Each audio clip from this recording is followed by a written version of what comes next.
Ahora vamos a hablar de un tema muy importante que tiene que ver inclusive con lo que hace a la acción de este domingo, porque está en línea Horacio García, es director nacional de Migraciones del Ministerio del Interior. Horacio, buen día, ¿cómo le va?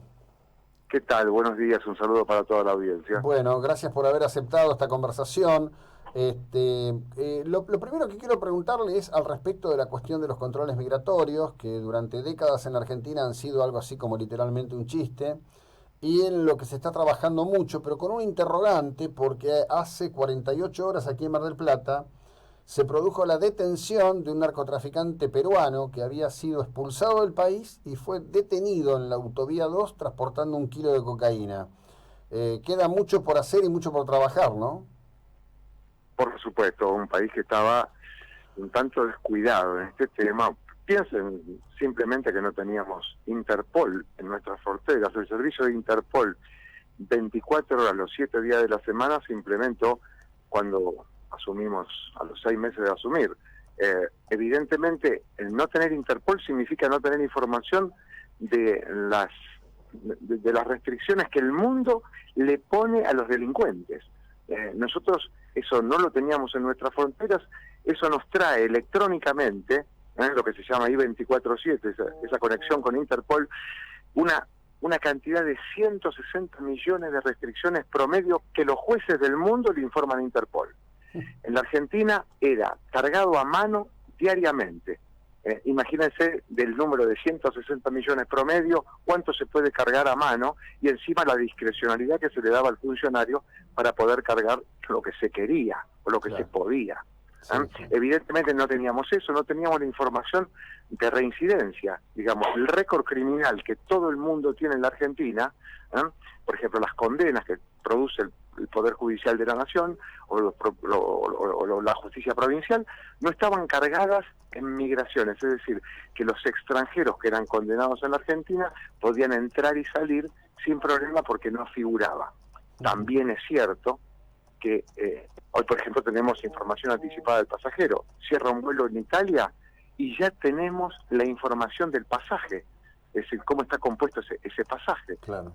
Y podemos hacerlo impactar la nómina con Interpol, con reincidencia, con el Registro Nacional de las Personas, con nuestras propias bases de datos. Es decir, tenemos mucha más certeza y eso nos pudo posibilitar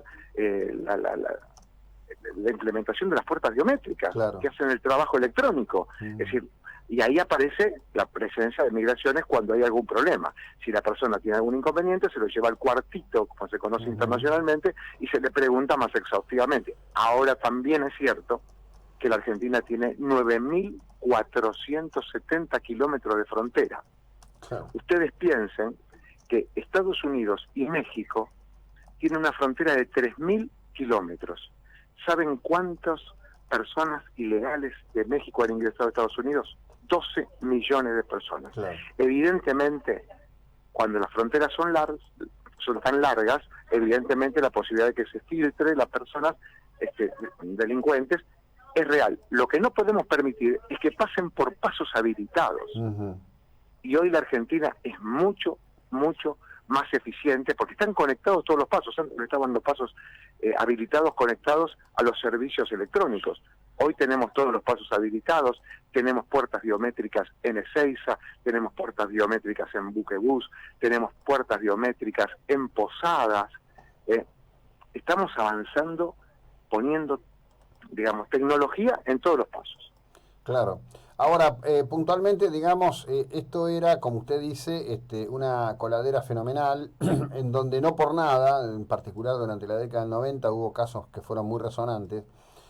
Se generaba una situación en donde los aeropuertos internacionales de Argentina, pero en particular Ezeiza me refiero, eran casi un lugar, digo, para hacer dulce de leche, pasando contrabando de todo tipo y en particular también pasando contrabando de drogas, ¿no? Bueno, evidentemente aquí hubo una mirada muy laxa con respecto al delito y al delito complejo, que en el caso de droga, tráfico de personas, trata de personas, contrabando de armas. Es decir, evidentemente en la Argentina pasó algo muy grave con respecto al tema de del delito y la connivencia, o por lo menos la mirada complaciente, porque evidentemente hoy nosotros, por ejemplo, producimos 2.059 expulsiones. ¿Sabe lo que cuesta expulsar a una persona de la Argentina? Estamos hablando de personas que son delincuentes, ¿no? Claro. Es decir, costaba muchísimo, hicimos una modificación, hoy es mucho más rápido expulsar a personas, tardaban 8 o 10 años, hoy en 6 meses una persona logramos expulsarla, que es una minoría dentro de las 760.000 personas que radicamos, ¿no? Es una cifra muy importante, con el mayor estándar del mundo. Esto es lo que ofrece la Argentina. Ahora, ¿qué pasa? Los que rompen el contrato de confianza rápidamente tienen que ser expulsados, porque si no el sistema no funciona. Y acá lo que pasaba era que había un sistema que no funcionaba. Hoy hay un sistema claro. Las personas que rompen el contrato de confianza, nosotros queremos que no estén más en la Argentina. Y después nos vamos a dedicar, como nos estamos dedicando, al gran tema. ¿Qué hacemos con la gente de bien, que es la mayoría? Y ahí tenemos que hacer lo que hacía la Argentina en el 1900, orientar el flujo migratorio hacia los lugares donde la Argentina necesita trabajo productivo. Hoy lo estamos haciendo porque hoy estamos en contacto, por ejemplo, con 4 provincias. San Juan, Chubut, Río Negro, y con ellos vemos, y Neuquén, y con ellos estamos viendo cuál es la demanda insatisfecha de las provincias. En todas las provincias argentinas faltan médicos, ingenieros, técnicos, oficios y personal para el corredor frutihortícola. Eso falta en todos los lugares. Claro. Entonces, hoy tenemos una radicación electrónica. Los migrantes se radican electrónicamente, comienzan su trámite electrónicamente. Ahí tienen un espacio para hablar de su experiencia laboral en su país, cosa que antes no existía. Entonces sabemos que una persona es electricista de obra, el otro es electricista de casa de familia, el otro es médico, el otro es ingeniero. Bueno, ¿cuál es la demanda insatisfecha de las provincias? Tal, vinculamos con la casilla del correo electrónico de ese migrante, ¿no? Le tiene que llegar la información a la provincia, y a la casilla de correo del migrante llega el pedido de la provincia. Con esto estamos trabajando, y esto logramos que, por ejemplo, médicos venezolanos estén radicados en Río Negro, y en la semana pasada el primer director provincial venezolano de un hospital rionegrino. Esto se puede hacer, lo hizo la Argentina en el 1900. Lo que pasa es que perdimos la lógica de un país creativo y de políticos con talento para poder vincular el desarrollo con la migración, con la fuerza de la migración. Todos nosotros, vos seguramente también, venís de un pasado de barco o de micro, algunos, porque ahora vienen de más cerca. Es decir, todo el mundo viene de afuera en la Argentina. Sí, si me permitís ahí, yo alguna vez he discutido sobre esto, ¿no? Cuando a veces, vos sabés que hay un sesgo cultural negativo que discute el valor de la argentinidad, ¿no? Yo siempre digo que nunca dejaré de agradecer a mis abuelos, los que vinieron del Líbano, los que vinieron de España, el coraje, las ganas y el acierto de haber tomado el barco correcto. Exactamente. No se puede perder de vista nunca eso.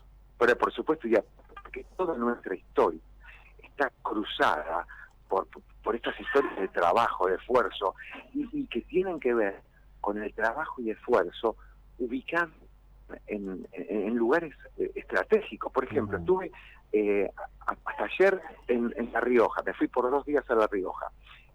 Uno piensa, ¿cómo puede haber una comunidad sirio-libanesa en La Rioja si las personas entraban por el puerto de Buenos Aires? Bueno, ahí estaba el talento y el trabajo de la Dirección de Migraciones de esa época, que conectaba a la gente con la necesidad de trabajo, por ejemplo, en la zona noroeste.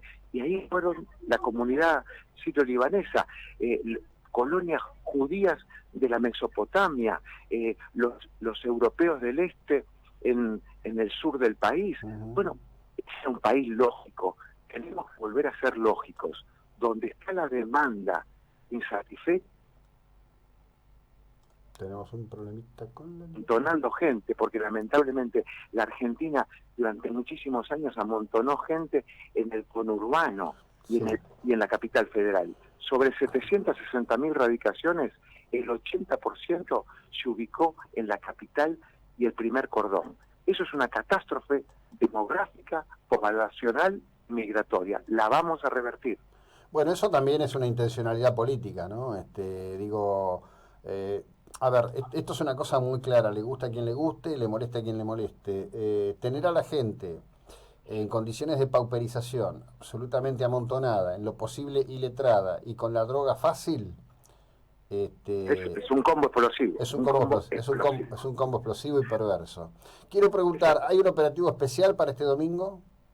Sí, ahí estamos atentos, por supuesto, en todos los pasos fronterizos para que entren y salgan del país las personas habilitadas. Después, por supuesto, la Secretaría Electoral y todos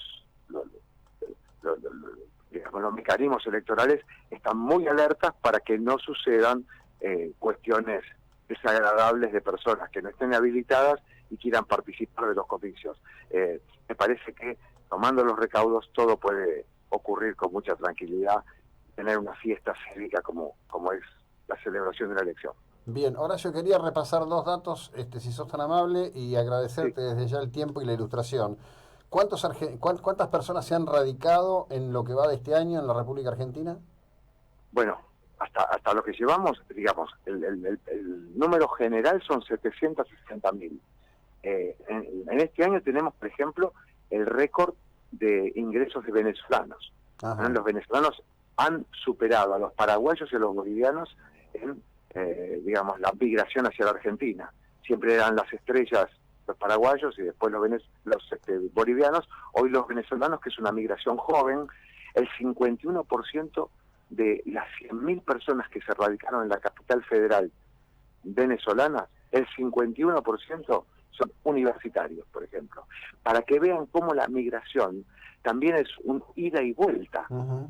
en talento y en lucidez. No es solamente que la Argentina se le van dos ingenieros. ¿Sabes cuántos ingenieros vinieron, por ejemplo, de Venezuela? 7.600 ingenieros venezolanos, muchos de esos ingenieros en petróleo, un expertise que en la Argentina no es común. Claro. 2.500 profesionales de la medicina. Me parece que este es el gran juego de entender a la migración como un sustento fundamental para un país, porque es fuerza laboral y talento que se viene a sumar. Ahora, claro, si dejamos entrar a los narcotraficantes, a los traficantes de personas, a los tratantes de mujeres y de hombres, nos estamos equivocando. Una migración ordenada, regular y segura. Horacio, gracias, buena jornada, muy amable. Bueno, que tengan un buen día. Horacio García es el director nacional de Migraciones.